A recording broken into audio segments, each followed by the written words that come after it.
இப்போ பொடி நுணுக்க போகிறோம்ப்பா.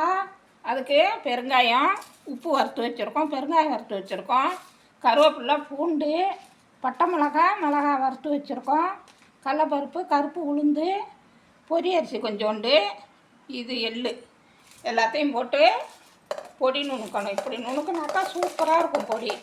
நான் நுணுக்கிட்டு காட்டுறப்பா. பொடி நுணுக்கியாச்சுப்பா. இப்படி தான் இருக்கணும் அந்த கருவேப்பிலை.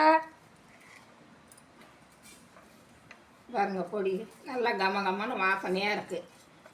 இதுக்கு எள்ளு, பொரி அரிசி, பூண்டு தான் இதுக்கு செம வாசனை கொடுக்கும். இப்படி நீங்கள் நுணுக்கி சாப்பிட்டு பாருங்கள். அதுக்கப்புறம் நீங்களும் இதே மாதிரி நுணுக்குவீங்க.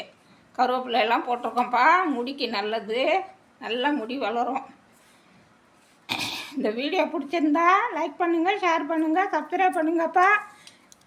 கமெண்ட் பண்ணுங்கள், எப்படி இருக்குன்னு கமெண்ட் பண்ணுங்கள். தேங்க்யூ.